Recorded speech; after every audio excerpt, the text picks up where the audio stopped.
There's dinosaurs you have never heard of. Walk in. Here we go. Prehistoric dinosaurs aren't extinct anymore. Okay.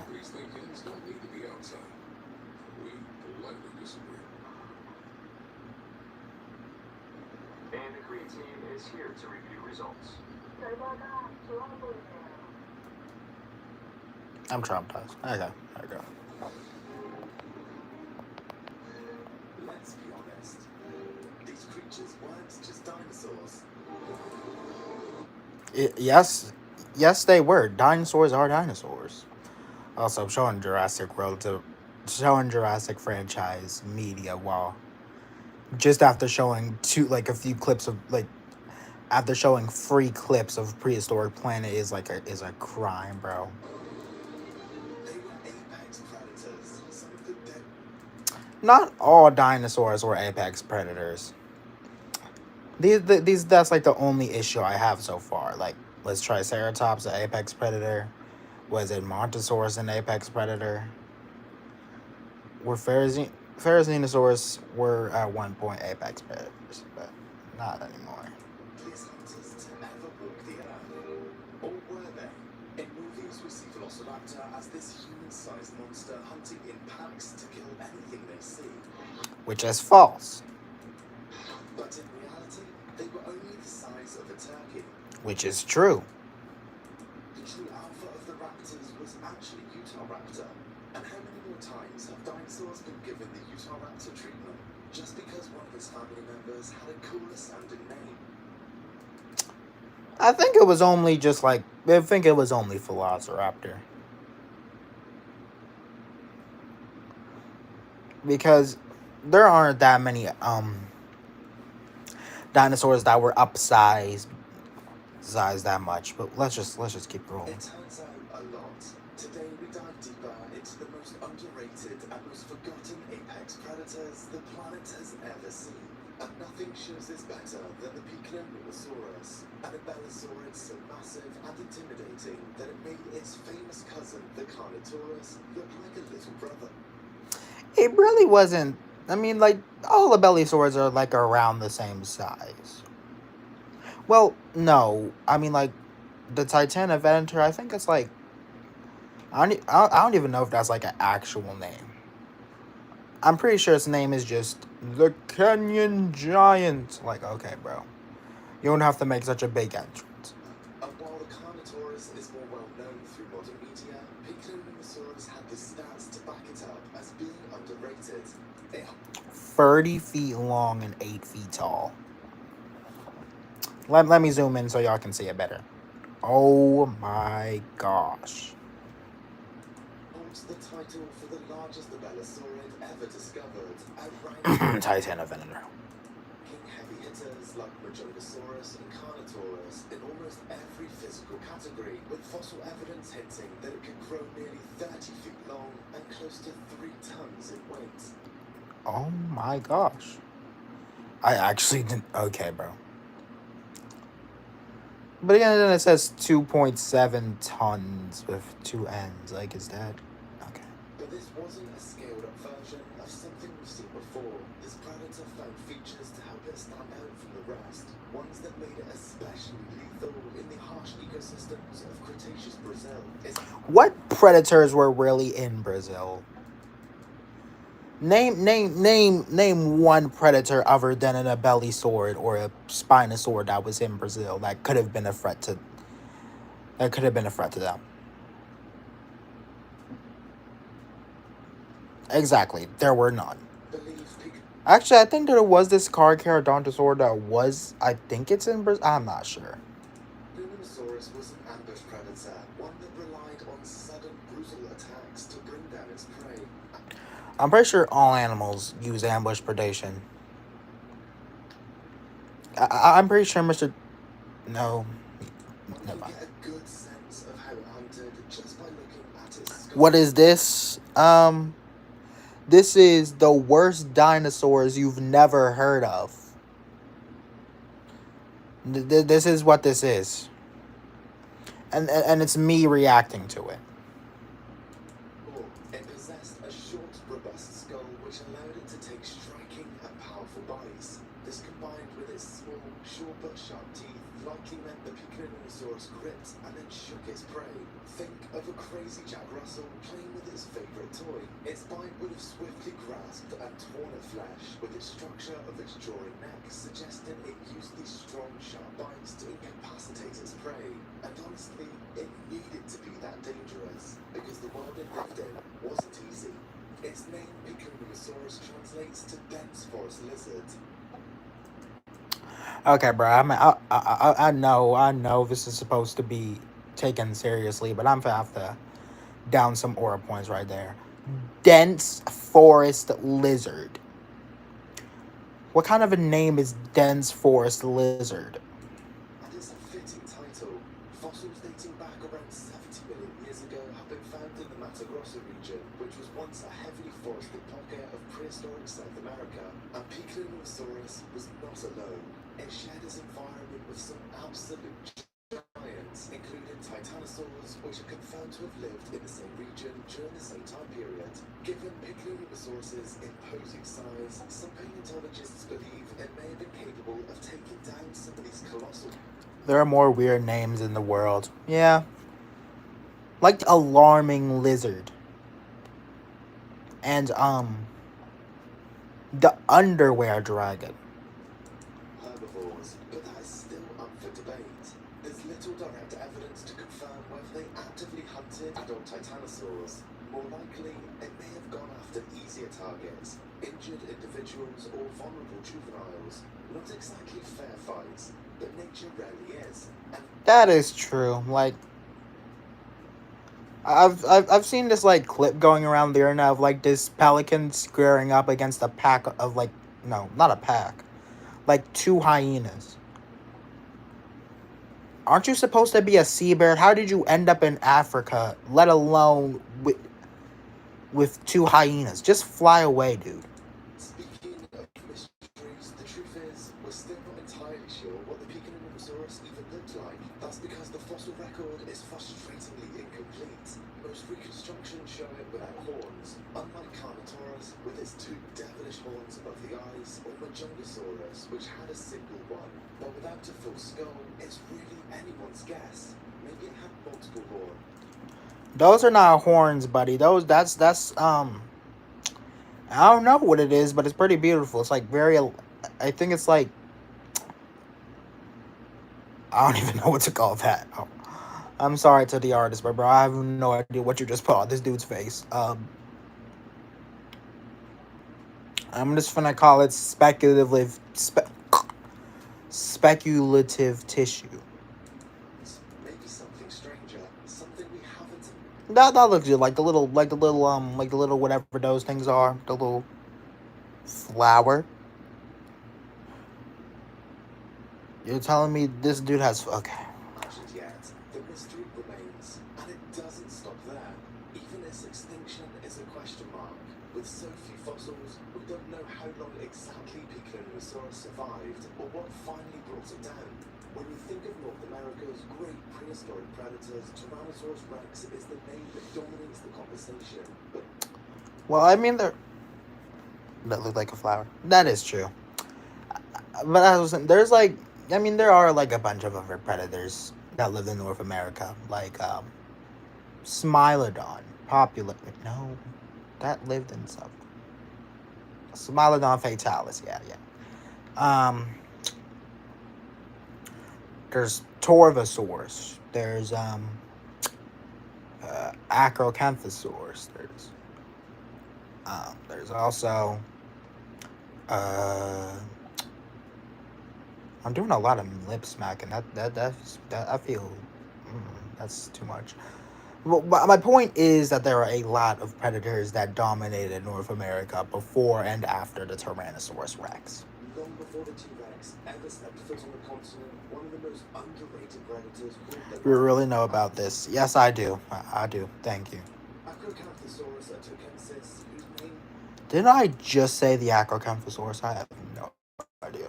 literally means high-spined lizard from Atoka, is one of the most iconic predators of the early Cretaceous. A top-tier carnivore, it stalked its prey in what is now the southern United States over 110 million But before we dive deep into its hunting strategies or evolutionary context, let's address one of the most visually striking and frequently debated aspects of this dinosaur, this spine. All right, bro. We don't have to talk about the spine first. We get it. This is basically North America. This is basically the Mesozoic's Quasimodo. We get it. This is literally the Mesozoic's Hunchback of Notre Dame, or Hunchback of No Atoka in this case. Immediately noticeable feature of the Acrocanthosaurus was its tall neural spines, which extended upwards from its vertebrae along the neck, back, and Have this react to Shin Sonic, please. All right. Not as extreme as those seen on a Spinosaurus, but they did create the noticeable ridge or sail-like appearance along its back. This feature has led to I'll do that in like another stream though, because I made a promise like to react to like, I don't know if it's somewhere in here like dinosaurs we got wrong or something like that. I was gonna react to that. I don't know if it's in here. Yeah, I don't think it is. It's bummer. functions, some more exaggerated than others, but fossil evidence clearly shows that these elongated spines were a real and consistent part of its anatomy. In life, Acrocanthosaurus would have stretched up to about 38 feet in length and weighed over 6 tons. For some perspective, that's roughly the size of a modern-day box truck or a large African elephant. Its skull was long and narrow, lined with sharp serrated teeth built for slicing. You really love dinosaur stuff. Dog, I'm literally a dinosaur myself, okay? Have you... Okay, let's just move on. The forearms were relatively short, but We got 26 minutes and 56 seconds, and we're only 5 minutes and 23 seconds in. I gotta stop pausing. strong, equipped with large claws that may have played a crucial role in holding its prey. The Acrocanthosaurus was described in 1950 by paleontologists Stovall and Langston from fossils discovered in the Antlers Formation in Oklahoma. Over time, additional specimens were uncovered from Texas, and more recently, possible material has been linked to Maryland and other parts of eastern North America. Although early researchers thought it might be related to Allosaurus or even Tyrannosaurid, I'm pretty sure it is related to Allosaurus. It's not an Allosaurid, it's just the Allosauroid. Because and it along with Giganotosaurus and Concavenator, Eocacaria,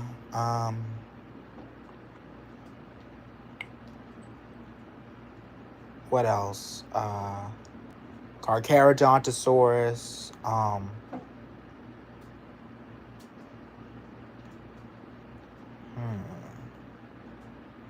My point is that all of them are related to Allosaur. They're all Allosauroids, just not Allosaurids. it's now firmly classified within the Carcharodontosaurids. This is a large group of large bodies. Y'all see all these right here. This is basically just Allosauridae 2.0 right here. Carnivores that also includes the Giganotosaurus and the Carcharodontosaurus. Do we... Oh, I forgot about the others. There's like Mapusaurus, Meraxes. Yeah, I forgot about those two. My bad. This places the Acrocanthosaurus among the apex predators of its time and one of the earliest representatives of its family. Okay, I get it's like... I get it. I get the family and stuff. But why are they running like that? North America.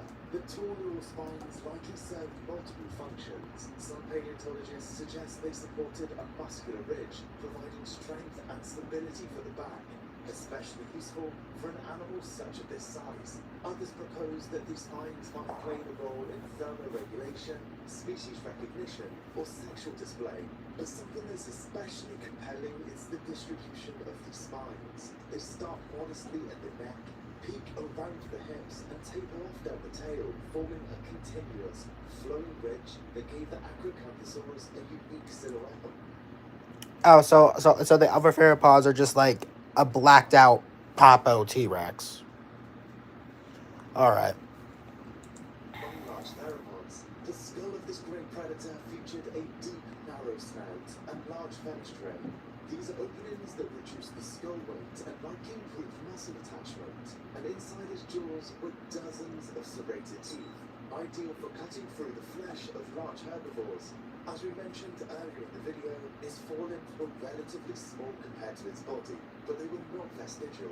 Acrocanthus I wouldn't really say, I know this is like a bit of a nitpick, but I wouldn't really say earlier in the video. I would more say, like stated earlier, Acrocanthosaurus had strong arms. Yeah. arms with powerful claws, particularly useful for grappling or slashing at prey during close quarters attacks. But what you might be wondering is what would such a colossal predator hunt? Well, I think it hunted like Tenontosaurus.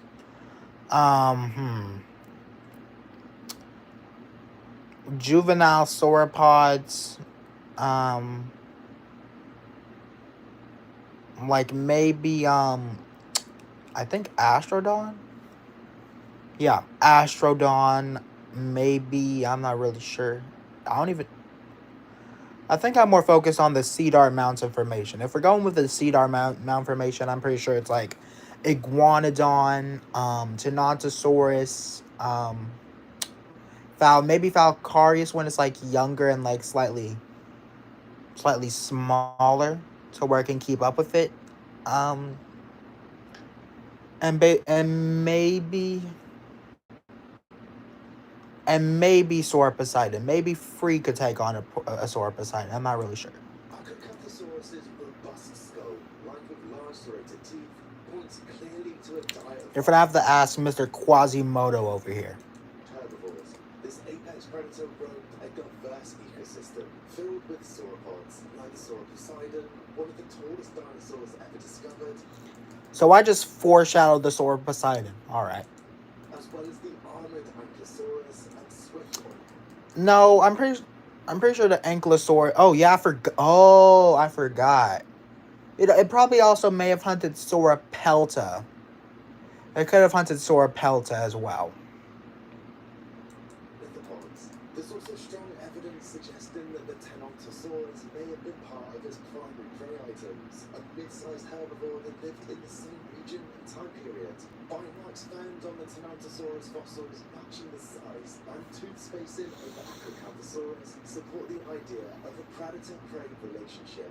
While there's still debate on whether these marks were made during active predation. Also, if you don't know what Sauropelta is, this is right in front of us here. That is a Sauropelta. This is a Sauropelta, chat. I think it means.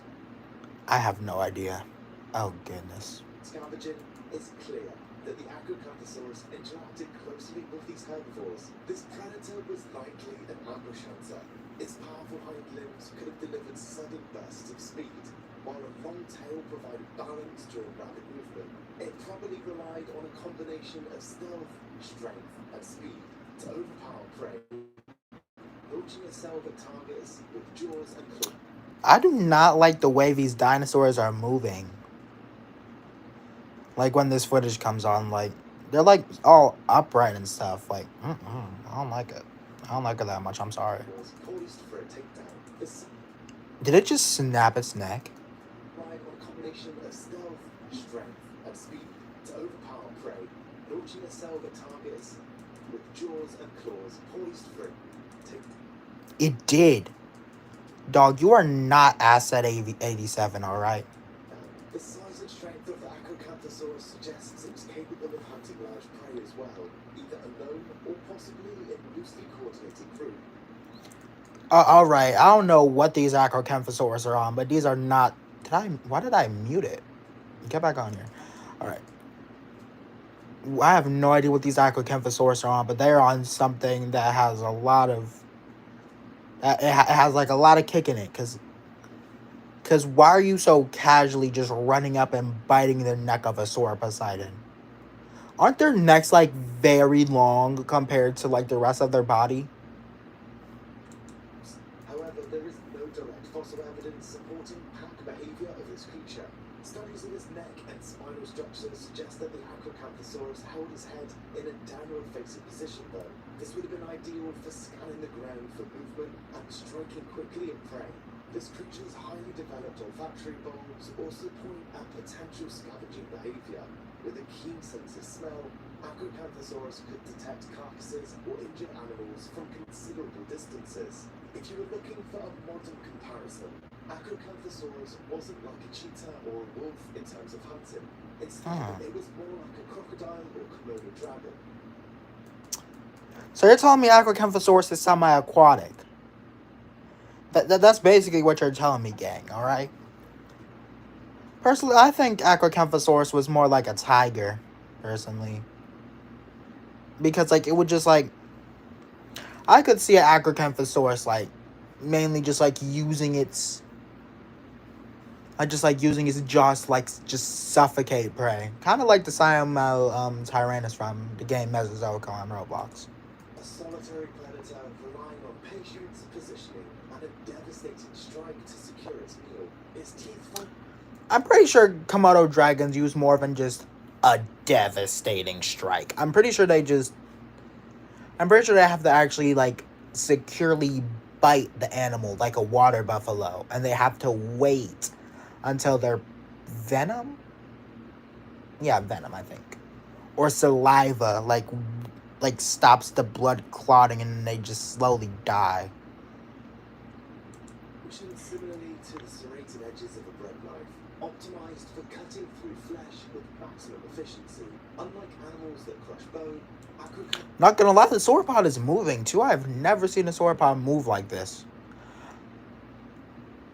This could be the great grandfather of that 30 mile per hour Diplodocus, because I looked up Diplodocus speed and it just legit said 30 miles per hour. All right, bro. I'm not finna suspect I think a 20-ton animal to go like 30 miles per hour. That's not possible. Focused on slicing and tearing, Acrocanthosaurus occupied the apex predator niche in its ecosystem.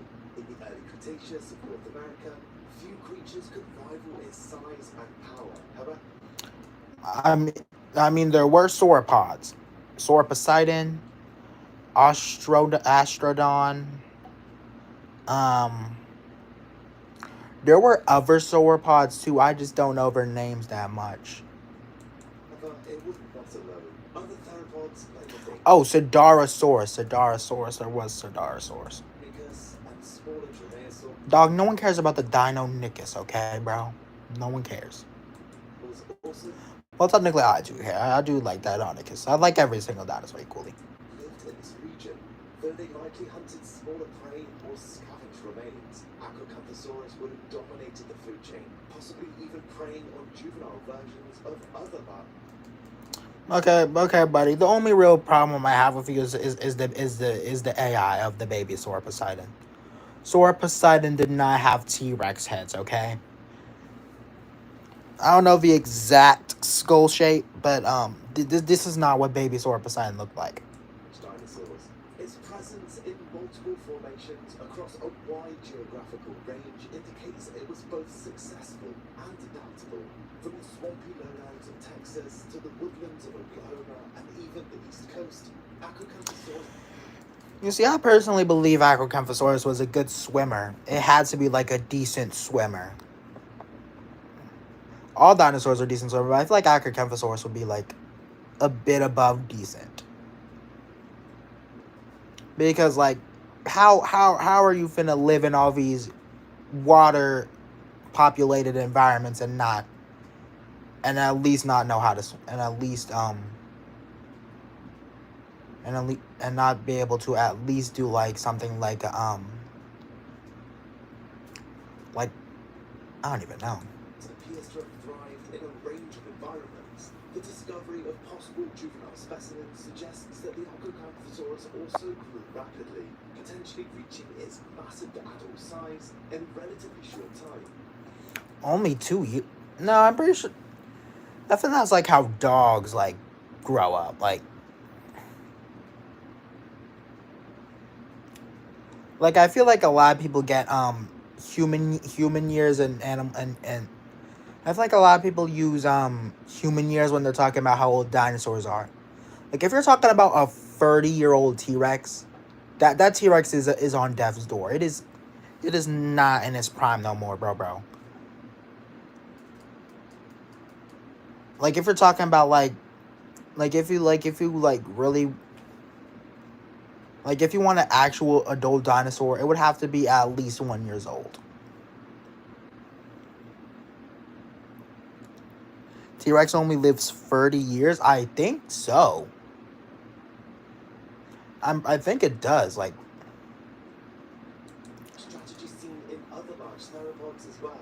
By the end of the early Cretaceous, Acrocanthosaurus disappears from the fossil record. oh my gosh. Acrocanthosaurus disappears from the fossil record. Oh my gosh. Strategy seen in other large theropods Hold on. as well. By the end of the early Cretaceous, Acrocanthosaurus disappears from the fossil record. How does that long neck live? The Sauroposeidon? Oh, how long does it live? No way they run that fast. I don't believe it either, dog. I don't believe a Diplodocus running at 30 miles per hour. It was eventually replaced by other large carnivores, including the rise of the Tyrannosaurids later in the... Also, I wouldn't really say replaced. I feel like I would morely say, how did that one dude say it? Oh, yeah. Outcompeted by, the Tyrannosaur. Well, I wouldn't say outcompeted either. Because Tyrannosaurs really didn't live with Carcharodontosaurs. The only real large predators that coexisted in some places were Spinosaurs and Carcharodontosaurs. Because we have Eocaria and, Suchomimus and Spinosaurus and Carcharodontosaurus. And like Carcharodontosaurus with like Giganotus, with Mapusaurus and Meraxes. Cretaceous. Climate shifts, change... Last time a guy in person got abducted by the alien and the alien showed him a dinosaur on the other planets in our solar system. I've actually seen a real dinosaur before because he took pictures of the animal sunbathing. That's interesting. That's good for you, buddy. Just at sea levels and the evolution of new herbivore species, they've played a role in this. Also, I'm sorry I have to cut this out, but look at the if in the top corner. This dude's name is Buried Earth on YouTube. I don't want to get into this because we're reacting to this, but you legitimately stole. Like, you could have at least shown, like, you could have at least got the footage originally, buddy. Alright? You did not have to steal from If, who already had the... Okay. We're not getting into that. We're supposed to be reacting here. Transition. Ecosystems transformed, and with them, the apex predator at the top of the food chain. But for millions of years, Acrocanthosaurus reigned supreme, a symbol of dominance in the early North American... You've seen the Jurassic Park new movie coming out soon? No, I haven't seen it, but I have seen clips, much to my dismay. Like, dog, I try to avoid it, but I literally get new Jurassic World rebirth clips. Distortus Rex, D-Rex name revealed. New Mutodon versus Velociraptor. Like, what? Okay, bro. You don't have... Like, dog, you're literally all... Like, YouTube for me is just like an oil spill of leaked Jurassic World rebirth footage. And I literally have to do all these gymnastics moves just to avoid it. Cretaceous. Acrocanthosaurus atokensis. I could probably scroll down now and find a new Jurassic World rebirth clip. Let me see if I can.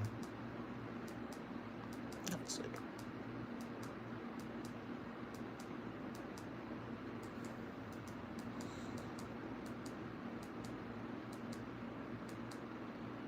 See, look right here. So many new Jurassic World rebirth clips show by Evolution Square.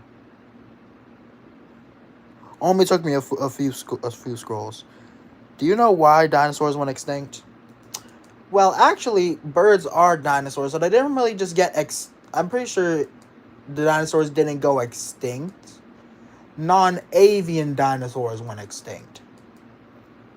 And and they just cannot fill the same niches as they did because there are new apex predators like humans, bears, and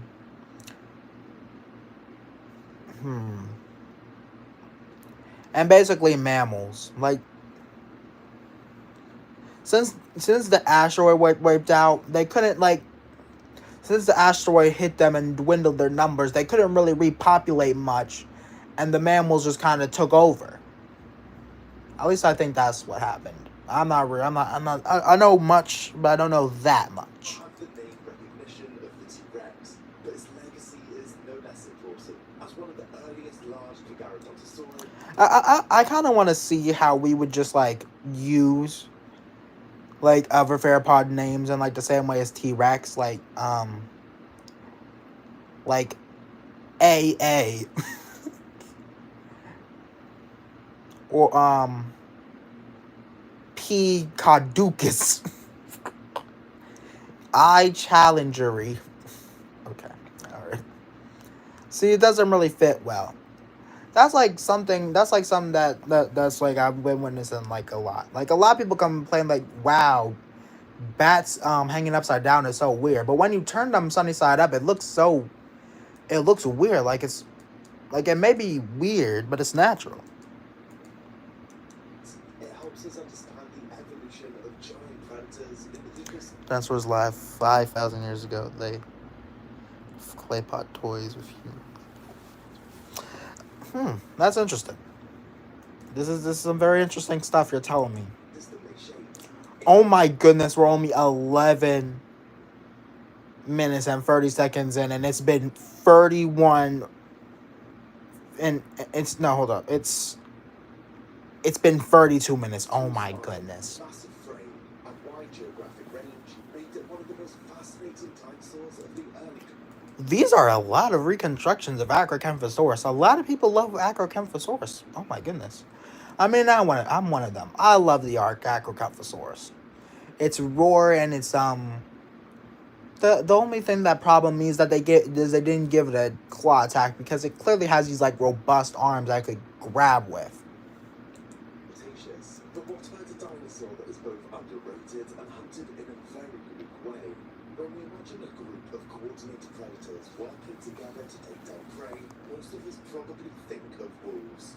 They are swift, intelligent, and highly social. These pack hunters are so effective that there are multiple. I did not know that, but now I do. Imagine you're just like a Alamosaurus and black hole just swallows you. Documented cases of them chasing down fully grown grizzly bears. Also, the only reason why they can take on a grizzly bear is because they're impacts. If you put one wolf against one grizzly bear, it's GG's. The moment that bear's on top of that wolf, it's getting mauled. It's getting eviscerated. Every word used for kill or brutally attacked is getting applied to that wolf. Land carnivore on the planet, but why fight an autumn that about 70 million years before the first ever wolf howled, there was a prehistoric predator in North America that may have hunted in a very similar way, only on a much larger scale, a tyrannosaur, but not the one you're thinking of. I don't think T-Rex hunted in packs. Let's be for real. Like, T-Rex did not need to hunt in packs. Like, when you have the bite force that can literally crush bones. Also, the craziest part is that I've seen like this like picture of like a T-Rex crushing bones. That's just like the skull. Imagine what the actual animal could do. Dinosaurus sarcophagus, a dinosaur whose name translates to flesh-eating lizard from Alberta, a member of the Tyrannosaur family, but lighter, faster, and possibly far more social than his colossal cousin, the Tyrannosaurus rex. Today we dive deeper into the predator that may have... Also, these are not Albertosaurus you shown right here. These are Nanuqsaurus from Prehistoric Planet. You can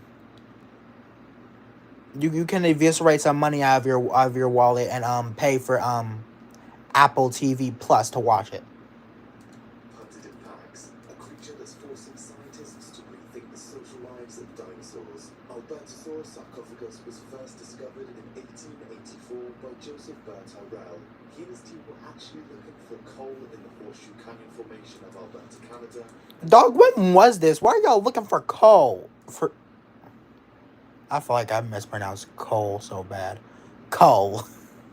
But some unusual fossilized bones. But the real breakthrough came decades later when paleontologist Dr. Philip Curry and his team decided to excavate the site further. They uncovered something that shook our understanding of dinosaur behavior. The remains of at least 26 Albertosaurus individuals, all buried in the same spot, ranging from juveniles to fully grown adults. This site wasn't just a lucky fossil find, it was a game changer. It hinted that these dinosaurs may have lived and possibly even hunted in groups. Oh goodness. Let's just move past this. Let's just. Reshaped our understanding of tyrannosaur behavior. It was one of the first tyrannosaurs ever named. Today, it's recognized as a slightly smaller but swift cousin of the T-Rex. Because that's exactly what it is, alright? Slimmer build, slimmer skull, longer legs, probably shorter arms, and potentially feathers. Full-size Albertosaurus stretched up to about 9 meters long, that's 30 feet, and weighed around 1.7 to 3 tons. So the same size as a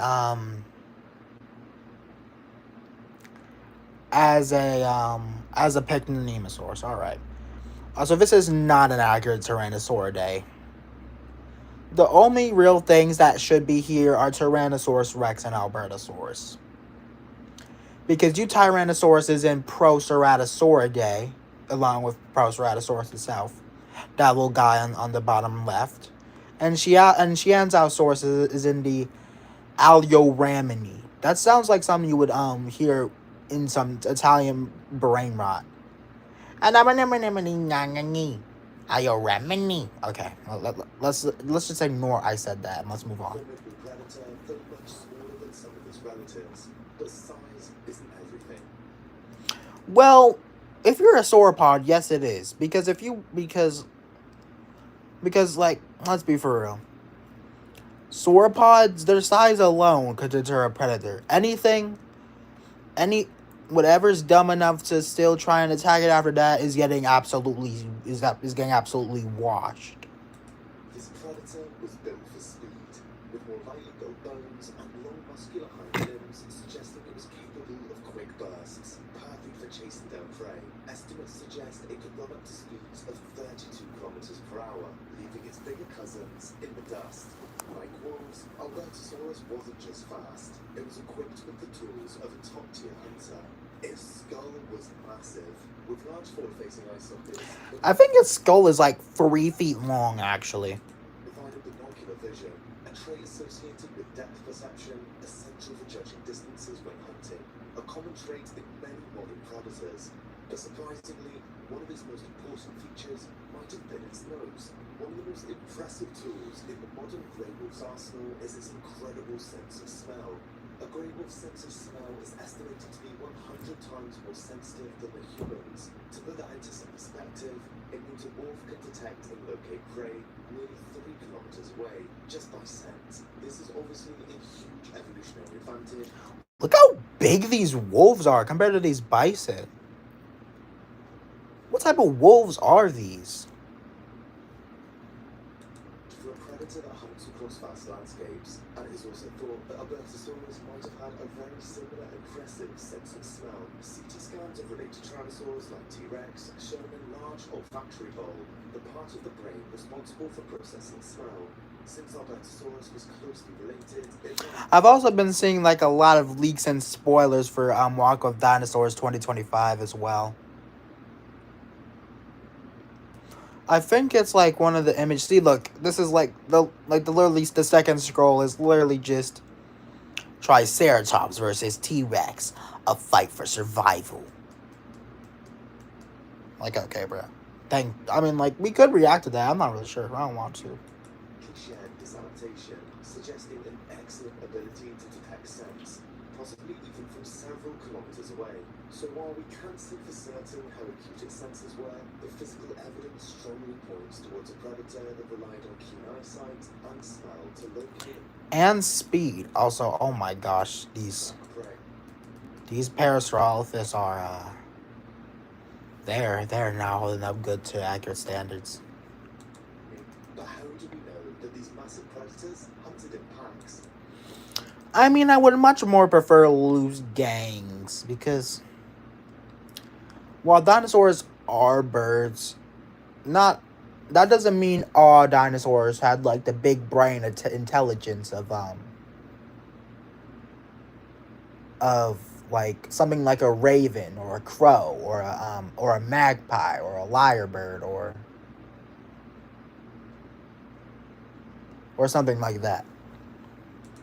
Returning to that fossil site, where I say this, but T-Rex is thought to literally have a level of intelligence on par with a chimpanzee. Dr. Philip Curry and his team uncovered bones from at least 26 Albertosaurus individuals, we get some of our best clues. The remains ranged in age from juveniles to fully grown adults. All were concentrated in the same quarry, with no evidence of any other large predator. A mass death site like this does not prove pack hunting on its own. These animals could have died from a drought, flood, or catastrophic event. However, it wasn't just a random herd of dinosaurs. It looked structured.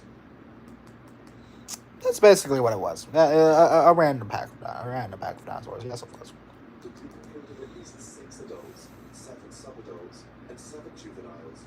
This is You said 7, but it said several. Okay, whatever. very similar to how lions and wolves organize. Older members Look how many wolves there are. Hold up. structured. The group included at least 6 adults, 7 subadults, and 7 juveniles. This 1, 2, 3, 4, 5. Wait, no. 1, 2, 3, 4, 5, 6, 7, 8, 9, 10, 11, 12. Wait. I suck at counting. Oh my goodness. 1, 2, 3, 4, 5, 6, 7, 8, 9, 10, 11, 12, 13, 14, 15, 16, 17, 18, 19, 20, 21, 22, 23, 24. 24 wolves. You do not need that many wolves. And oh my gosh.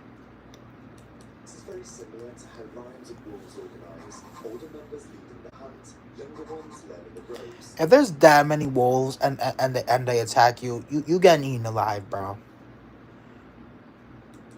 This type of fossil record is almost never seen in solitary animals. That's because they're solitary. Common knowledge, really. Dr. Curry proposed a bold idea. What if Albertosaurs hunted together? I'm not really sure.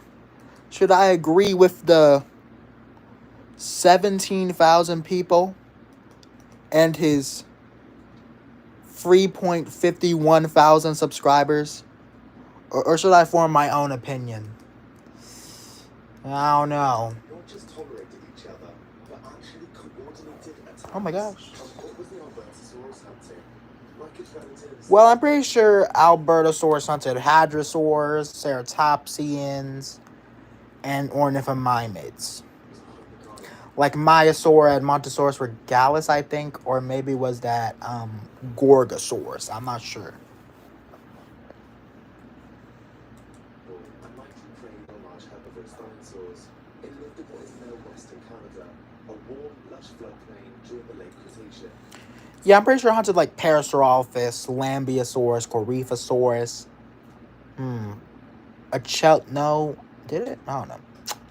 Let me see what else. Let's see what else. Maybe Styracosaurus, Albertoceratops. The usual. Was teeming with life. Bear with me on the names, guys, but among some of the potential prey were hadrosaurs, Lamerhaepacosaurus, Hold up. Lambeosaurus, as well as horned dinosaurs like the Centrosaurus. You said it hold on to me with the name, but you've actually aced them pretty well. Centrosaurus, Hepacosaurus, and Lambeosaurus. There is actually some compelling evidence of pack hunting on these large herbivores. For example, scientists have found multiple healed and unhealed fossilized white marks on hadrosaur bones. This suggests predatory behavior rather than just scavenging alone. These were large herbivores, but a group of Albertosauruses working together could have herded or isolated them. It depends on what the hadrosaurs were. Like a 4-ton Parasaurolophus. And then I don't know, man. And like a Shantungosaurus, those things could get up to 20 tons. And Albertosaurus was even what hunted them. It was like actually like a more. It was actually a Tyrannosaurine Tyrannosaurus, Zunchang Tyrannus. Increasing their chances of a successful kill. Our fossil evidence doesn't stop there. Some Albertosaurus fossils are so well preserved that its bones tell us about its life stages. Scientists have actually sliced some of their bones and viewed them under a microscope to study growth rates, just like reading a prehistoric tree trunk. The results have shown Albertosaurus grew rapidly during adolescence. Most of its growth occurred between the ages of 10 and 15, with some reaching adulthood at 16 years old. This rapid growth is similar to what we see in modern birds and mammals, supporting the idea that at least some dinosaurs had fast metabolisms. But perhaps the most telling is that even a young Albertosaurus had the same general skull and teeth structure as the fully grown adults. Oh, let me go back to this chart. At least some dinosaurs had fast metabolisms, but I don't really see it. Like, so okay, hold up. So these are the. I think so. Yeah, these are the adults here. This is no. Okay, these are. Hold up. What? Okay. These are the juveniles. That's a subadult. That's a young adult. That's an adult. Do these look similar?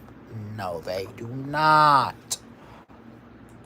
perhaps the most telling is that even a young Albertosaurus had the same general skull and teeth structure as the fully grown adults. That means that they were not helpless. They were mini hunters, likely helping the group chase down smaller prey while learning the ropes, just using different tactics depending on age and size. In its environment, Albertosaurus was a top dog.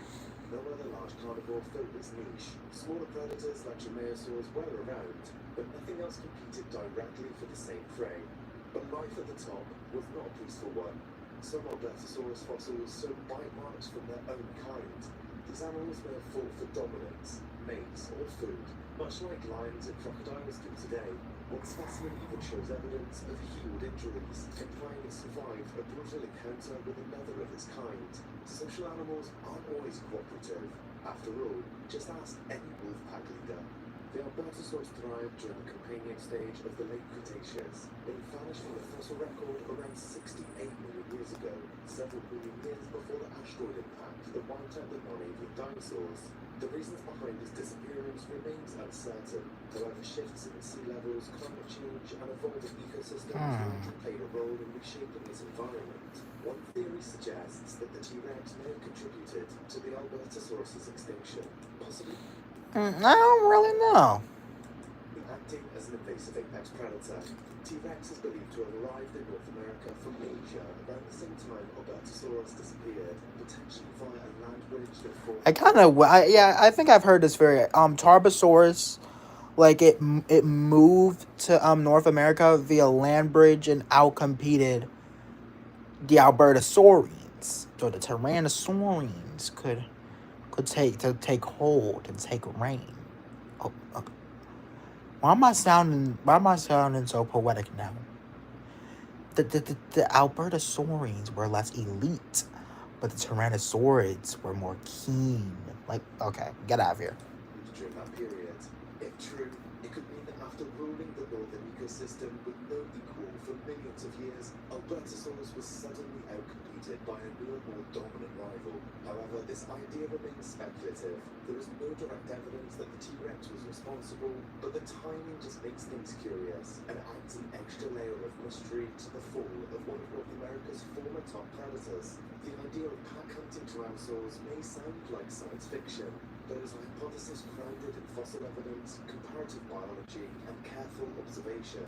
But in this video we're talking about underrated dinosaurs, and this next one might be the most underrated of the entire video. Alright, let's hear it. In prehistoric Europe, certain dinosaurs instantly come to mind.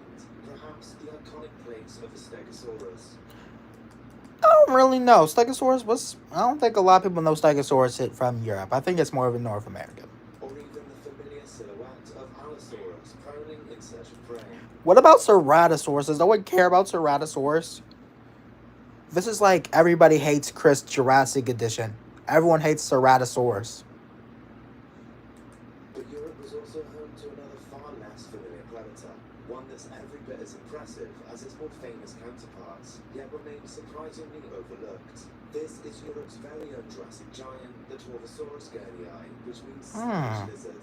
Torvosaurus wasn't just big, it was enormous. The largest predator known from Europe's Jurassic period. It rivaled later giants like the infamous Tyrannosaurus rex in ecological dominance. Wait a minute. Slow down there, buddy. Slow down there. The largest predator known from Europe's Jurassic period. It rivaled later giants like the infamous Tyrannosaurus rex in ecological dominance. No, it did not. Okay, bro. You need to calm down, alright? And yet, despite its impressive credentials, Torvosaurus has remained relatively unknown to the general public, sometimes even overshadowed by its more famous North American cousin, the Torvosaurus taniri. What? That's because... wait. Hold up. Let's just move on. My brain's hurting. We can't... No. This European species... We got another video after this. And on my next stream, I'm going to have to react to Shin Sonic. Because... Oh my gosh. I already have PTSD. My cousin... He is a brain rot kid. Yeah, I'm sorry for trauma dumping or whatever, but my cousin is like an immense brain rot kid. He knows Sprunky, Shin Sonic,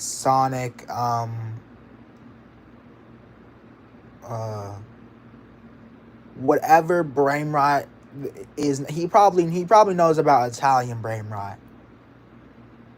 He probably knows about that as well. He's a menace, and I just... Sorry, I just had to... Hello, Allo Yonix. Are you a hybrid? What? Okay. Unearthed in the cliffs and quarries in Portugal from a geological formation that's known as the Lorena Formation, dating back roughly 150 million years. The fossil beds of Lorena are renowned among paleontologists, Europe's equivalent to North America's famous Morrison Formation. Here, among dinosaur eggs, footprints, and fossils of herbivorous giants, scientists discovered remains so imposing that their immediate reaction was astonishment. When Portuguese paleontologists Mateus and Antunes first reported these fossils, it became very clear they discovered a truly gigantic theropod dinosaurs. Why does that Spinosaurus Loki look actually accurate? Also, where is Torvosaurus at all in this image? A massive meat-eating dinosaur. A detailed analysis later confirmed that these remains were different enough from the North American Torvosaurus to deserve a name of its own.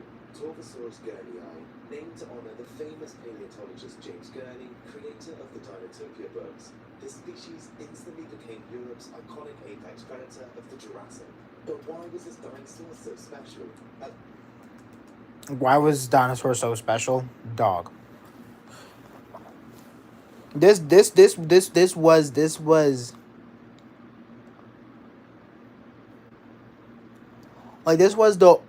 like this was the only thing adult Allosaurus had to deal with. This is the only thing that can prove a challenge to Allosaurus ANX. This was the only thing that could... My channel name is a hybrid dinosaur name, but there's only Allosaurus on my profile right now. Alright, makes sense. First glance, Torvosaurus gurnii was similar to other massive theropods, standing tall, muscular, and designed for predation. So we're just going to ignore the fact that it's literally... So they're telling me other than all that, it would just be your average Tyrannosaur or Spinosaur. Also, fun fact, Torvosaurus is part of a family called Megalosauridae, and I think maybe superfamily is Megalosauroidae, which houses Spinosaurs. Funny enough, so Torvosaurus is actually somewhat related to Spinosaurus. The more you know. But the differences are in the details, and these details are fascinating. Firstly, Torvosaur's gurney was enormous, reaching lengths of around 10 meters. That's the length of a large city bus. And it How long is 10? I'm so stupid. Oh my gosh. weighs several tons, comparable to a large African elephant. 5.5 tons is massive, bro. Keep in mind, T-Rex weighs like around 9 tons. So, like, let me see. 6, 7, 8, 9. Like, if it was 4 times heavy, it was like if it was like only 4 tons more, that it would be T-Rex sized. Its sheer bulk made it one of Europe's largest ever predators. But what really caught paleontologists' eyes was the unique features in its skull. Torvosaurus. All right then, buddy. What's wrong with Cuddy's skull? We got the TUND, we got the MCA, we got the H, we got the K. Oh no. We got the ROCT, we got the UET, we got the Puckdolic. The Puckdolic. What are these names? Keep up good work, bro. You like from me. Thank you. Thank you. I greatly appreciate it. Torvosaurus tenari North American version. Each tooth was shaped like a serrated dagger, perfect for slicing through flesh and bone. When scientists I love Torvosaurus, but I have a question for you. Have you ever watched Dinosaur's Revolution in your life? So what did you think of? Oh my gosh, it was a bit off. It wasn't. I feel like it wasn't like when Big Al. I mean, no, when Broken Jaw was doing that. Like the first fight when Broken Jaw was like doing that threat display when he sounded like an elk gasping for air. And he like the Torvosaurus just did not care. And it was like only till like I think Big Al like actually like provoked him or something. I don't know. That he like nearly killed him. He I liked it. Like the mere change to haha funny Allosaurus sound to oh my gosh Broken Jaw is almost dead. Again. That was I think I'm finna react to it before we go to the next video after this one ends. they found rectangular serrations along the edges, specialized cutting surfaces indicating a ferocious predator capable of inflicting devastating bites. These teeth were designed not for nibbling, but for crushing bone and slicing. I don't think no jaws were designed for nibbling. Like imagine just your job is just like nibble. That would suck, bro. What animal would you have to be? Like a rat? Why did I say it like that? A rat? Similar to how modern great white sharks tackle prey, but there's something even more intriguing hidden within its jaws. Torvosaurus had. Also, I kind of don't agree with the great white shark tackling thing. Like to tackle, don't you actually have to like grab something? Like not with like with your hands. Sharks don't have hands. Last time I checked. Incidental plates, thin plates between the teeth that fuse together in a unique wall. Then again, I'm pretty sure tackle. Oh look, this is basically it. I think. Structure helps securely anchor its massive. Oh, I forgot. Oh my gosh, bro just straight up lunged. Hold up, we gotta go back. Torvosaurus had incidental plates, thin plates between the teeth that fuse together in a unique wall. This structure helps. Cause look, I'm just gonna go after you instead. Making them sturdy enough to withstand the force of powerful bites. Think of it as reinforced concrete foundations holding up a skyscraper. Further anatomical details were discovered in fossils from Germany's Ornithental Formation, and they revealed even older Torvosaurus fossils. They showed a distinct ridge running across its facial. Also, speaking of Dinosaur Revolution, I may binge watch that as well. And then I can find because I need. I really hope I do not forget my promise to continue binge watching InGen Dinosaur Profile. I think I'm finna save that to like near like somewhere during summer, because let's be for real. But then again, if I just get it over with now, it won't be that much of a problem. I'll probably do it. I may do it. This unusual ridge helped paleontologists identify Torvosaurus fossils scattered across Europe. This discovery hints at how widespread and dominant this European T-Rex really was. But a predator of this scale doesn't just appear by chance. It evolves because an ecosystem... Oh my gosh. This Torvosaurus is just tearing these things apart. This discovery hints at how widespread and dominant this European T-Rex really was. Wait, what? European T-Rex? I have no comment on that. Let's just go back to Mr. Gunneri here. A predator of this scale doesn't just appear by chance. Like, it's just straight up biting it. Evolves because an ecosystem... Like, it does not care. System demands it. Torvosaurus guernii was Europe's unrivaled Jurassic apex predator. But what did it hunt? Oh. In the lush Jurassic landscapes of Portugal and Germany, Torvosaurus found abundant prey in herbivorous dinosaurs like Titan and Marugaya. These were giants that broke herds, much like today's elephants or bison. Torvosaurus with its powerful... While Torvosaurus jaw pressure is pretty good for its size, there are many claims and theories about Allosaurus using its jaw like axe with biting. Think about this. What do you think about this? I think it's fake, bro. I think it's bright. Like, what animal do we know today that actually uses its jaw as a hatchet? Nothing. build and large legs was equipped to tackle prey of Bro. significant size. Oh my god. I'm sorry, bro. Much like today's elephants or bison, You Torvosaurus with you just cannot tell me. You can just not tell me. You can just not tell me this while you're showing me a clip of a Torosaurus just straight up body slamming a sauropod. powerful build and large legs was equipped to tackle prey of significant Like, it just shoved it it just jumped on it. How are you even jumping in the first place? size, making short work. And then it just ran away. Okay, bro, this is a hit and run. This is a hit and run right here. Much like Now we need to mute this. See, look. It looks at the sauropod, jumps. I think I may have to say it like how the narrator of Weird Bird said it. Jumps? Question mark. And then the sauropod just falls. No effort needed, and then it just runs away.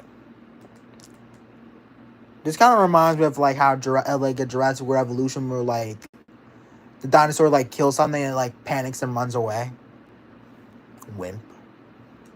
short work of anything it could catch. But even apex predators must share their territory, and Torvosaurus wasn't alone. It coexisted with formidable hunters like Dinosaurus.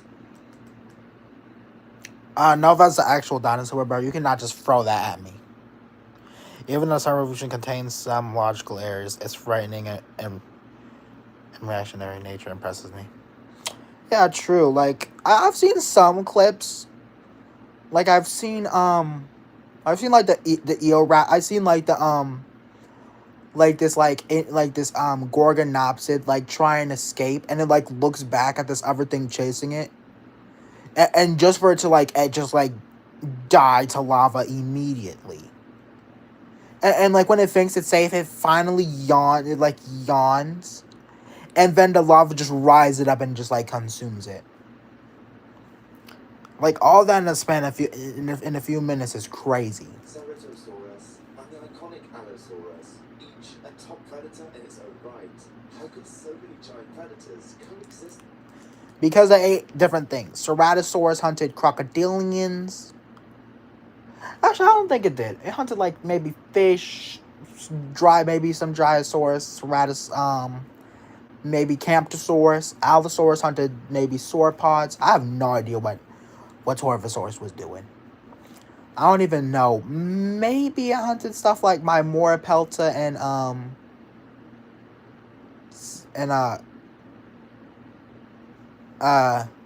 Gargoyleosaurus.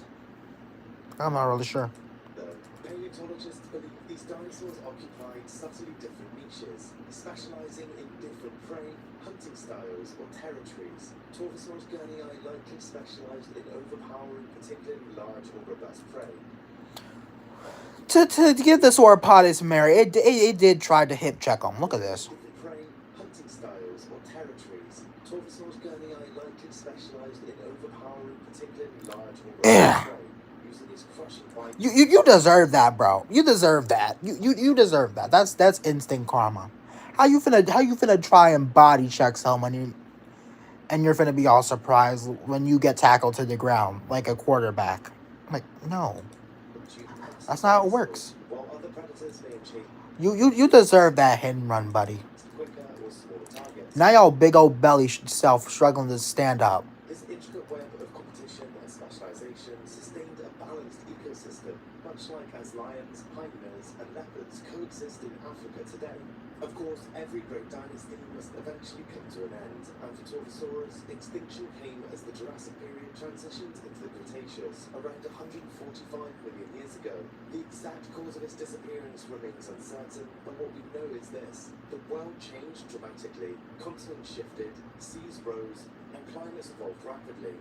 In the case of the Torvosaurus gurnii, geological isolation played a It's really fascinating.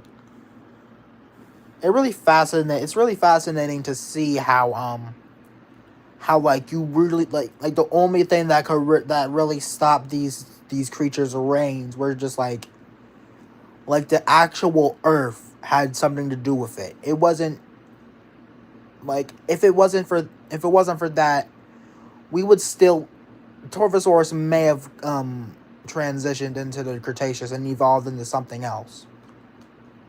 Well, technically it did in the form of Spinosaurs, but you know what I mean. crucial role. During the late Jurassic, Europe and North America separated as the Proto-Atlantic Ocean expanded. As land bridges vanished, European dinosaurs evolved independently, a process known as vicariance. Torvosaurus gurnii is a powerful illustration of this process. The formation of a vast oceanic barrier meant that Europe's dinosaur fauna, including the Torvosaurus, developed. Can Torvosaurus just not swim? I've seen this mod on Path of the Titans where there's like this semi-aquatic, where there was going to be this semi-aquatic Torvosaurus. I was a bit disappointed. I think it was like the beat of the Primordial Times Torvosaurus. Where's that? It seems ridiculous that Torvosaurus is trying to hunt a baby after knocking down such a huge dinosaur. I mean, you did say Dinosaur Revolution did have its own errors, so maybe that's one of them. Also, what kind of a name is this? Predator King? This Torvosaurus is goated for real like that? Unique traits distinct from North American counterparts, but isolation comes at a cost, and it can limit opportunities for genetic diversity, making ecosystems fragile. So basically what happened is that the Torvosaurus failed to get his number in a girl's purse and get diverse. So that's what happened. The Torvosaurus could not be elitely diverse, and it died. He could not continue his sauropod body slamming bloodline. When faced with environmental upheaval, as the Jurassic ended, new predators and shifting habitats spelled doom for Europe's reigning giants. Unable to adapt fast enough, Torvosaurus disappeared, leaving only bones and teeth as reminders of its dominance. And while it's easy, R.I.P. my boy. You were the GOAT. You were the GOAT. You were the GOAT, buddy.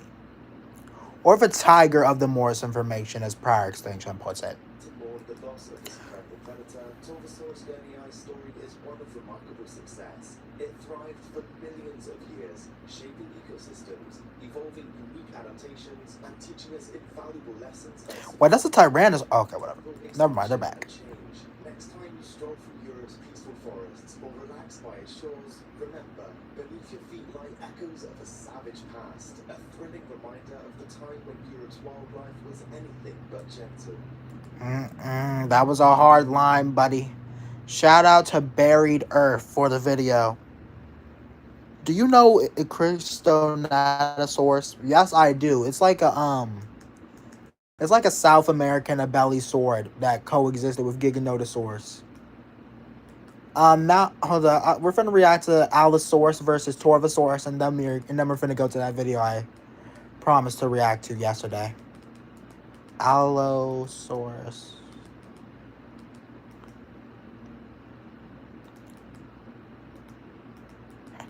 versus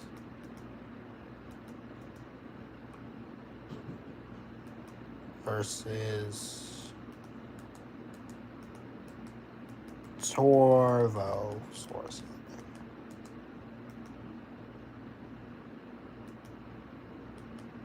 I think this is it right here. Let's see.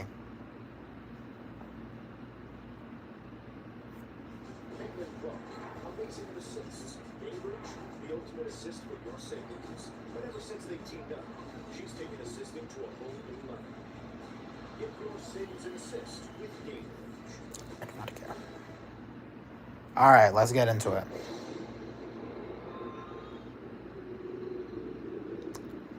Best epic battles. All right, let's hear it. Oh my gosh, so violent. To start off, Broken Jaw broke. See, this is why I'm surprised the Torvosaurus did not wake up right there. He nudged him and smacked him with his tail. Personally, I would have done what the Torvosaurus ended up doing way sooner.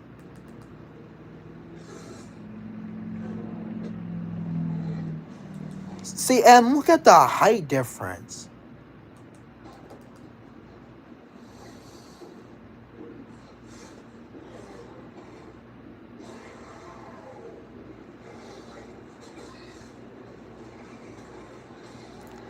See, and he basically neutered him too. Torvosaurus was really patient. Yeah, dude. He was like, "Okay, bro, you smacked me with your tail. You nudged into me. You made some weird elk noises. Now you're getting neutered, buddy. Just right off." And then he just smacked him too. Like the only reason why he let him go was because of the pterosaur. I'm pretty sure Broken Jaw would have died here if it wasn't for him. And look at the way his arms are moving. Yeah, I think we're gonna react to like a much better one. I'm gonna see if I can find a better one, and then we're gonna react to the video I promised. Trust. Just finna skip right here because maybe copyright. You never know.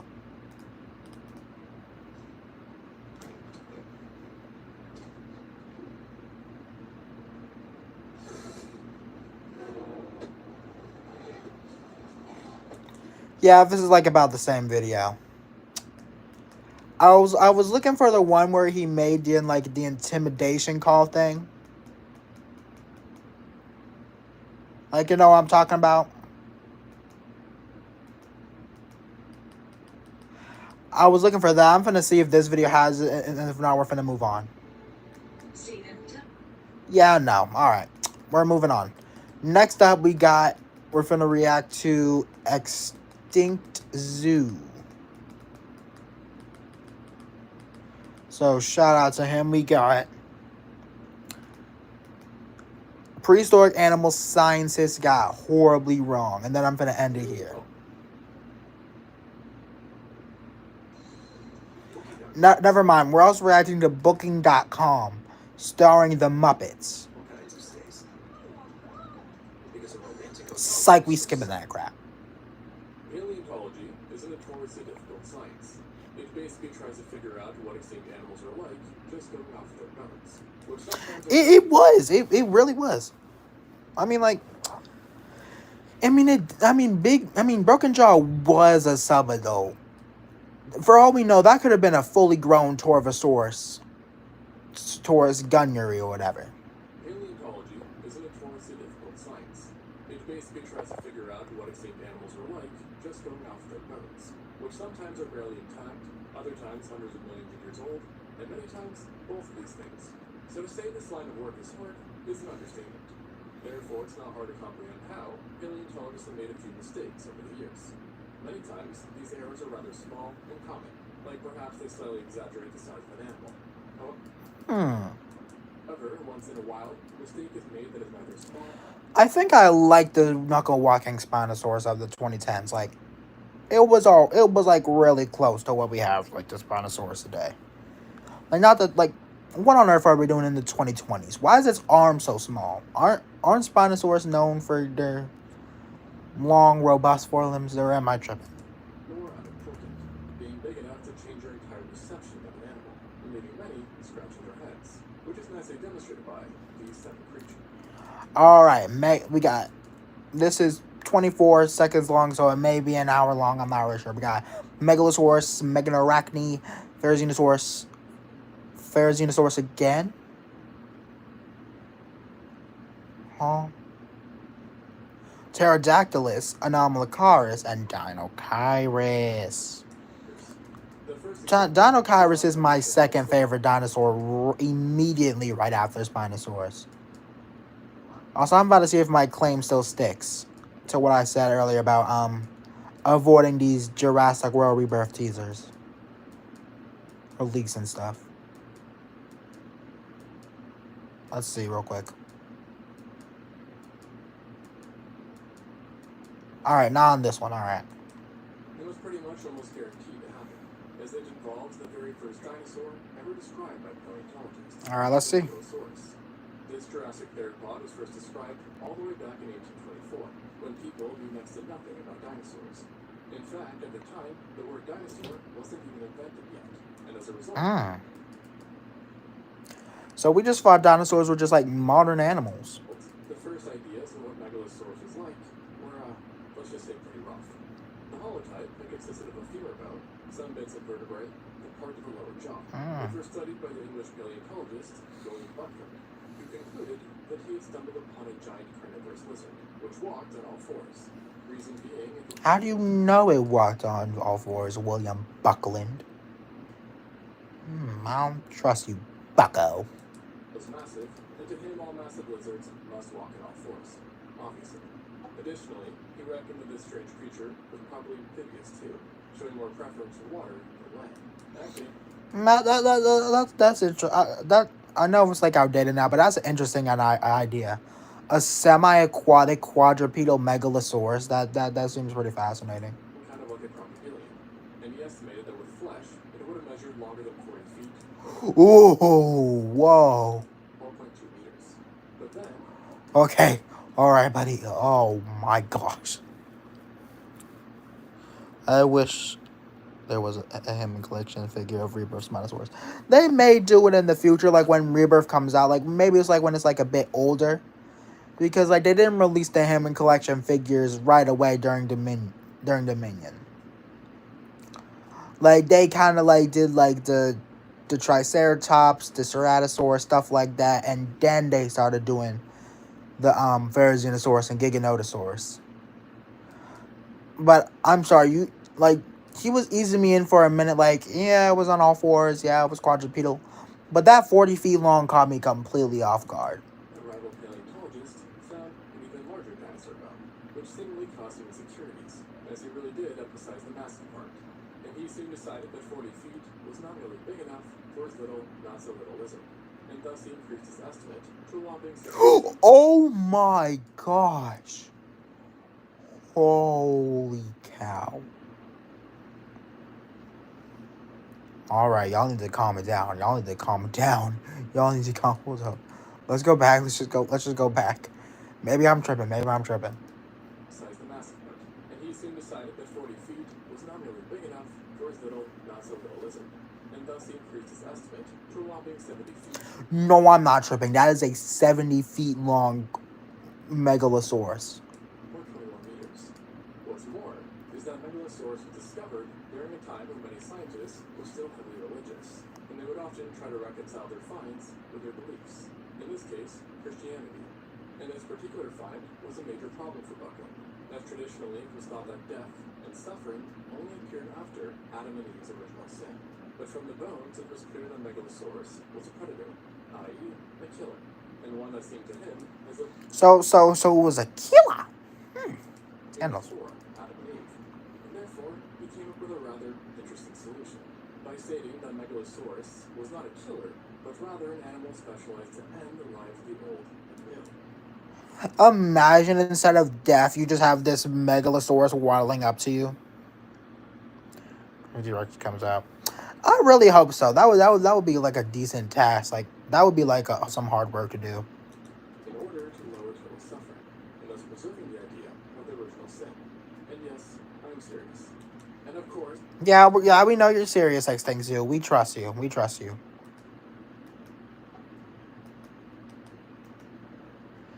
You have I think you know a lot. You literally have a Allosaurus. You really have an accurate Allosaurus skull as your YouTube profile picture. I think we can trust you. this was a bit off, as was honestly most of the description of the Megalosaurus. And slowly but surely, the true nature of the theropod. Also, I think I said this, but it is huge. Like, what the heck is 70 feet? That's what I'm saying, bro. Listen. The only reason why my Spinosaurus aquaticus is 60 feet long is not only because I base it off of the old estimates for Spinosaurus, but because that's the male. The males live in the water. They do not come on land at all.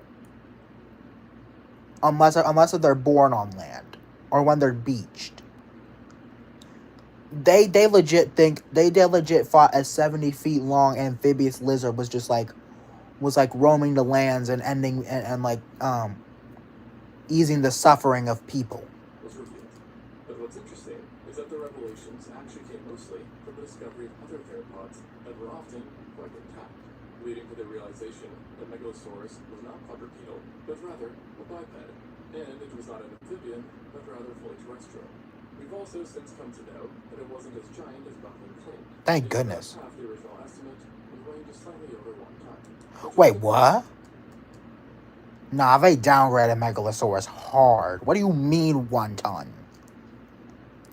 That's the same weight as Utah Raptor. The big first day, though, and allowed it to be the undisputed apex predator of Middle Jurassic England. Alright. But it wasn't just Megalosaurus that was misunderstood. What was that red dot that just appeared on the... Am I tripping? In the early days of paleontology, many dinosaurs looked really were, but things did get better as time progressed. However, this doesn't mean that mistakes disappeared entirely, as they still did happen and still do happen, and even with non-dinosaurs as well, including animals that as a whole are still living, like spiders.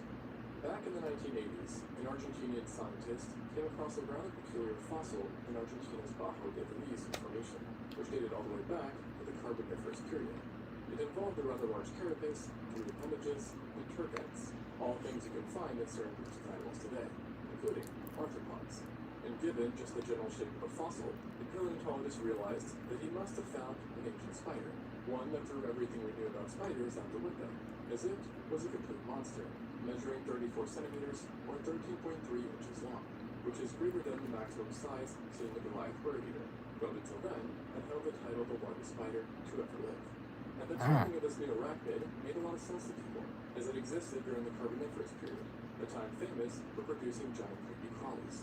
And what do you do when you discover the largest spider of all time? Well, you give it a fitting name, and this new fossil was dubbed Megarachnid, meaning the great spider.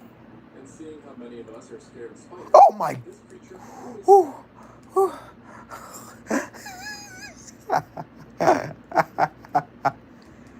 That got me, dude. That got me, dude. Megarachnid, meaning the great spider. And seeing how many of us are scared of spiders, That got me, dude. That got me. Alright. Oh, goodness. this creature quickly turned into a fan favorite, and the Megarachnid soon found itself in museums, documentaries, and even stores. But despite all of its fanfare, there were a few skeptics, as Megarachnid did possess some rather unusual features, even besides its size. For one, its carapace was divided into a front and rear section by a suture, and it also had a spatulate chelicerae, a trait never seen before in other spiders.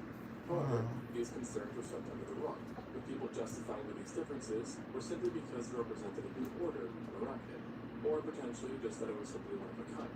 In either way, clarifying its details proved to be difficult, as the holotype had been stored away and evolved for safekeeping, and thus leaving skeptics with only plaster casts to study. And so for 25 years it remained how it was, until in 2005 that by chance, a second specimen was found that had to be a megarachne as well, considering the identicalness of its carapace and appendages. This new fossil was also much more complete, which was great news, or so you'd think, as it instead just caused a lot of headaches. For when they were analyzing the specimen, they noticed its tergites and appendages were splitting images of those that belonged to another extinct genus. Only this genus was not a spider. The but rather Eurypterids. a sea scorpion. To be exact, megarachne was virtually identical, in some areas, to the woodwardopterus, a permo-carboniferous eurypterid A what now? our size. And so then it finally dawned upon everyone that all along, the world's favorite spider hadn't been a spider at all. Quite the fumble, especially seeing that sea scorpions aren't even arachnids. But to be honest, it's not the worst guess, as even though sea scorpions aren't arachnids, they're actually not that distantly related as far as extinct animals go. Hmm. And I mean, the holotype does superficially look like a spider, kind of. Now, Yeah. this news, this real identification, wasn't exactly the easiest thing, especially for museums, seeing that many of them have paid some pretty good money for giant spider exhibits. And even today, you can still find this creature being represented as one in certain museums, because again, they paid for it. But, do you know what is free? Leaving a like and a sub, which honestly really helps with visibility. All right, fine, bro. Fine, bro. I'll do it. You're teaching me a lot of things, so I'll do it. Fine. The video, and allows me to make more content for you guys. I can see you. I have a very good vision. You know. Okay, Mr. Mario T-Rex. But anyways, nowadays we imagine the megarachne was a fair-sized eurypterid that lived in an expansive freshwater floodplain, where it spent its day sifting through substrate with rake-like arms and feasting on small invertebrates, as opposed to the original belief of prowling dense forests looking for insect meal. And it's not every day we get the whole ecosystem where an animal lived, walk, on top of its I think from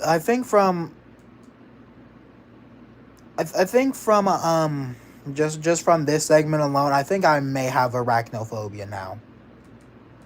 Because can we just go back to that scene? as opposed to the original belief of prowling dense forests looking for insect meal. And it's not every day Like, what was that? Are you just expecting me to go through that like a normal? No. we get the whole ecosystem where an animal lived, wrong, on top of its identity itself. But honestly, I'd argue that megarachne's case is not the worst out there, as a better contender, yet again, involves a dinosaur, but a much more iconic one than Megalosaurus, the Therizinosaurus. Ooh, the very wary.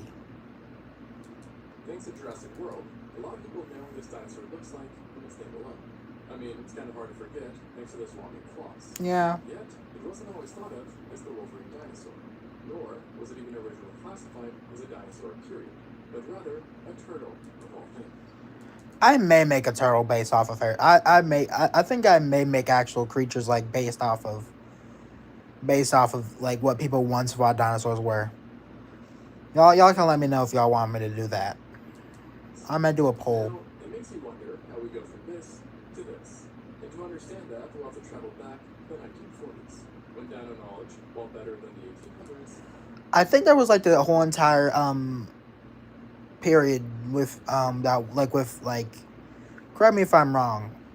It could be just the name of the short film, but by Mario Lanzas, but the antediluvian, was that like a real time period where like just like entirely what we thought what we thought dinosaurs were? was still lacking. At the time, the Soviet Union had been sponsoring many expeditions, as they were seeking to increase their scientific prowess, with the Gobi Desert being a particular hotbed for exploration due to its high number of fossils. And in 1948, the group had made a huge discovery there, as among a trove of dinosaur and turtle bones, they had located massive claw bones that were unlike anything discovered previously, being literally the largest claws ever found without harm. I think its claws are like 3 feet long. Correct me if I'm wrong. I'm not sure. With each one being some 3 feet or 1 meter in length. Never mind.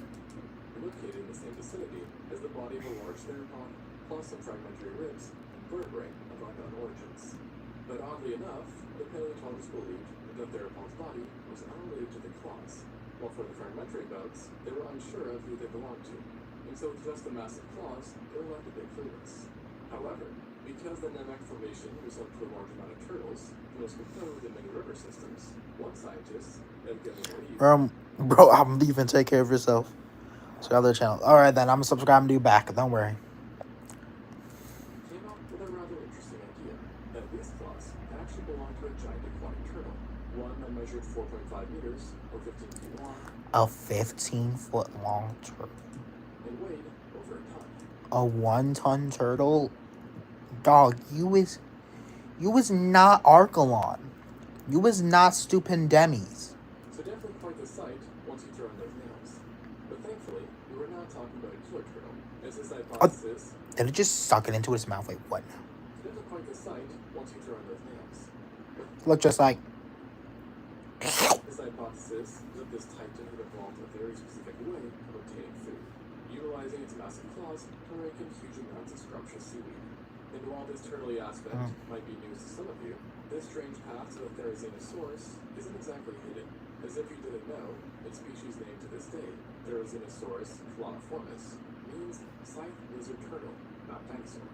Now, obviously we know this creature is no turtle, so what happened?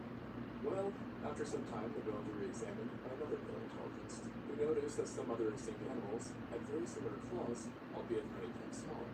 However, what was odd to him was that he remarked that the animal with the closest claws weren't turtles, but large theropods, with the paleontologist specifically comparing it to Chilotysaurus, a possible Chinese Neovenatorid, and thus leading to the new idea that Therizinosaurus was a dinosaur. And sure enough, this was eventually confirmed as other giant claws were located, just this time with additional material, which included part of this mysterious dinosaur's legs, arms, and ribs, among other parts. Thus, cementing its identification as a theropod. Though, despite its fame, even to this day, we have some questions, as not everyone can agree on how to use its giant claws, with ideas ranging from self-defense, digging for food, to hooking food, climbing, and even the hypothesis... Wait, climbing? Dog. Not with that pod belly. But they held no purpose, and were just there for show. This is literally the build of Peppa and George's dad from like Peppa Pig. This is literally Daddy Pig, but a dinosaur. That's basically what it is. At least we know it's not a turtle. Hey, look, it's Mr. Oh, never mind, it's gone. It is fun to imagine animals that are iconic for their appearance in different forms. And it wasn't just Therizinosaurus that this happened to, seeing that it also occurred to an animal even more iconic in some ways, the pterodactylus. Now, while most won't know this genus specifically, they'd probably gather it was a pterosaur given its name. The group of flying reptiles so iconic to the ancient dinosaurs that even people with interest in paleontology have heard of them. And if you didn't know, it was actually the pterodactylus. Are these clips of Prehistoric Planet? I have not seen these clips before. Is there like a Prehistoric Planet season 3 or something? But the order was named after, seeing that it was the first pterosaur to ever be discovered, with the oldest fossils first being found in the late 1700s. In other words, before even dinosaurs were. And this specific fossil had come from limestone out of Bavaria, and was, for all things considered, in quite good shape, with most of the body intact, which is almost a miracle for pterosaurs, whose light hollow skeletons rarely fossil as well. And yet, despite the completeness of this find, the first scientist to study it, Cosimo Collini, still got a lot wrong, to say the least, essentially being so weirded out by this new creature that he reckoned that it had to be a marine animal, seeing that in his mind, the depths were all known. Alright, dog, you are not a scientist anymore. You're getting that crap revoked. For hugging very freaky creatures, which is kind of true. And because of his assumption, he tried his best to explain how the pterosaur's features would have aided in aquatic locomotion, despite kind of being able to tell that it really wasn't adapted for the water at all. But he persevered, and his biggest reasoning ended up being that what seemed to be its wings were in reality large and elongated flippers. Yeah, you're getting that crap revoked, buddy. That it would flap underwater in order to generate propulsion. He further assumed that it would have been fully aquatic, yet others thought it was amphibious, spending its time between land. I may make a pterosaur based off of this. I might. Living kind of like a seal. But beyond this, he really couldn't say much. It didn't even distinguish if it was a reptile, mammal, or something else. Though ironically, he did specifically reject it as having any affinity to bats or birds. Now, because the fossil is quite complete, it didn't actually take long for people to start doubting this aquatic idea. But And in the early 1800s, some started pointing out this new creature had elongated bones to which a wing membrane had been supported, comparing it to the elongated finger bones we see in bats, and also marking the first time pterosaurs were regarded as possibly flying animals. Yet, as you can see by this reconstruction, their vision was still some ways off. However, this image was still pretty pivotal, as it was sent to another scientist, George Cuvier, who was fascinated enough by it to take a peek at the fossil, and ultimately leading him to officially describe the animal in 1809, giving it a name that roughly means winged finger. A fair start, but still mistakes remain, with no one agreeing on what it was, with some speculating that it was in fact a bat, or some type of animal between a mammal and a bird, while others, like Cuvier, were unknowingly correct. What is this footage from? It looks so good. Calling it a reptile. This would only be confirmed later on as more specimens of it and other pterosaurs were found. But while its flying lifestyle was cleared up much earlier, its original aquatic past would keep haunting it for quite some time, as it wasn't until the 1830s that basically every paleontologist caved in and admitted that pterodactyls and pterosaurs in general were flyers, not sea creatures. Though, for what it's worth, it does seem that this group did have some species that were surprisingly different. I was about to say, like, don't pterosaurs eat fish? And today we know that Pterodactylus was really a rather small pterosaur, but primarily lived in Jurassic Europe, where it sustained itself on small animals. And while the depths were not its home, it did actually like the water, living near highly salinated lagoons, where life was rich and abundant.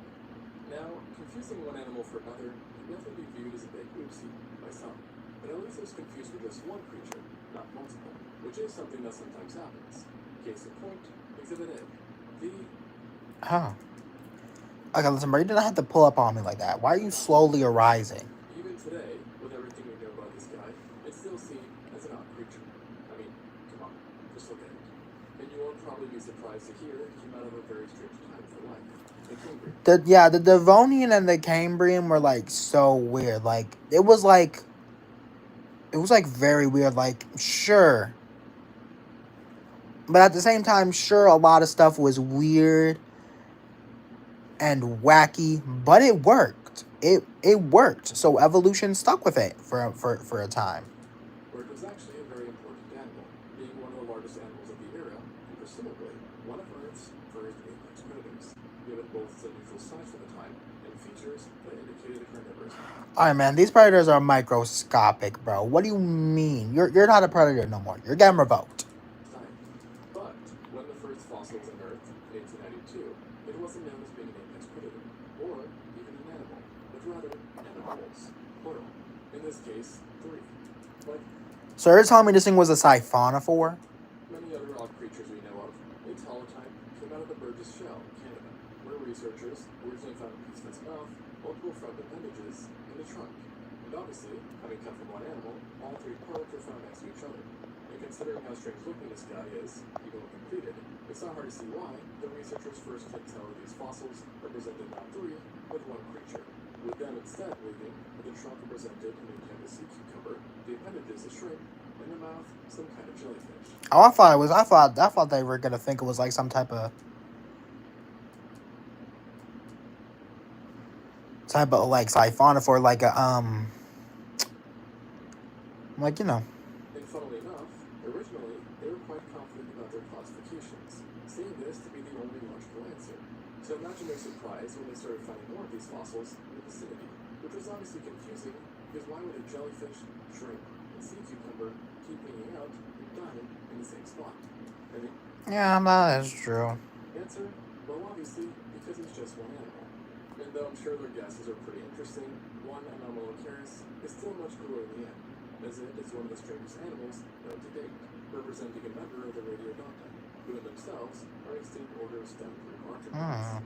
And as a result, the Anomalocaris is not really a shrimp, jellyfish, or cucumber, but its odd appearance still has kept it tied to one of these animals, as the Donta being described as looking like a very strange shrimp. And sure enough, it was even given a name meaning, the abnormal shrimp. And honestly, it's not the worst one, considering that Radiodonta would at least be a distant cousin to it, and it is definitely held true to the abnormal part of its name. But the Anomalocaris isn't the only animal that was mistaken for multiple, as there is another, the Dinosaur, that for a long time went down as just about the strangest dino in existence. While most mistakes I mentioned have come from misinterpreting what was found, this mistake occurred with what wasn't found, and it has to do with the one-of-a-kind Dinosaur. The go. Look at it. Oh my gosh, that is a lot of fish, buddy. On this list, Dinosaur is today the heart of this creature, given its strange, giant duck-like appearance, and of course those frightening arms. It doesn't. I don't want to go against like the paleo community, but it doesn't really look like a duck. I mean, I kind of see it. I kind of see it. Never mind. As originally, only a small fraction of its body was found.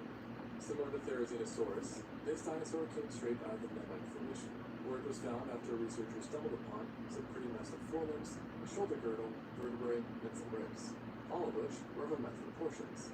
So big, in fact, that at the time, they represented the largest arms of any bipedal animal ever discovered. I think they thought it was like a giant tyrannosaur because, like, I think they also thought it was like a giant tyrannosaur because, like big arms.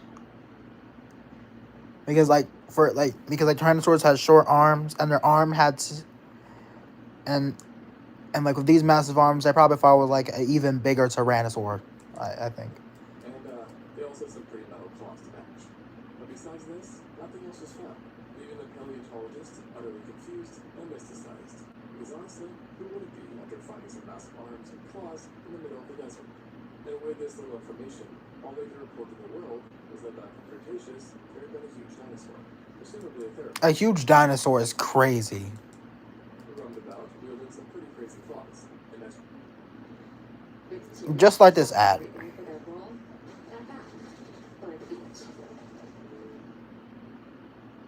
Ciao! It's Italy, baby. Where's my line?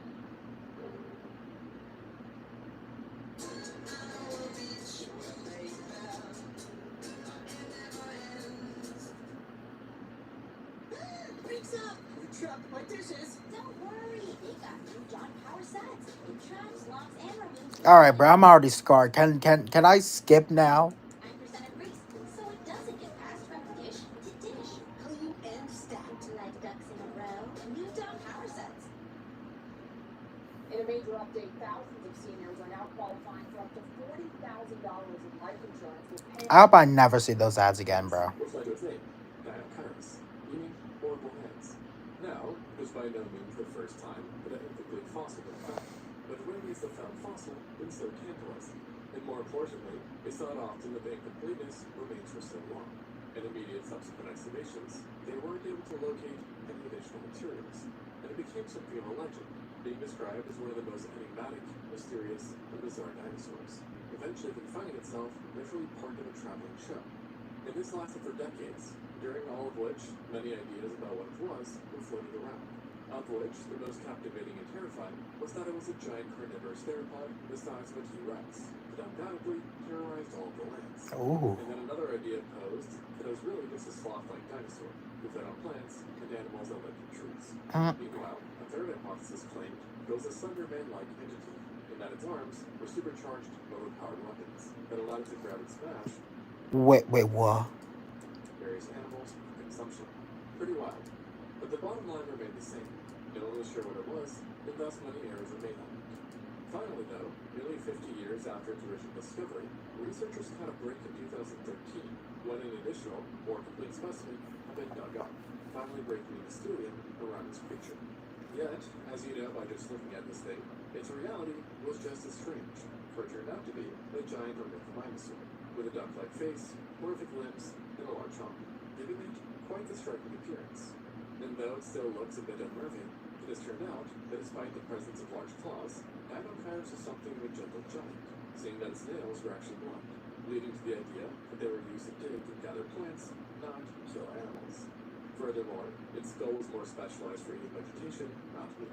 But at the same time, one specimen found later on did contain fish scales within its stomach region, creating the new assumption that this dinosaur is an omnivore and a big one at that, and is now regarded as the largest ornithomimosaur ever, and even among the largest theropods, period. So he goated.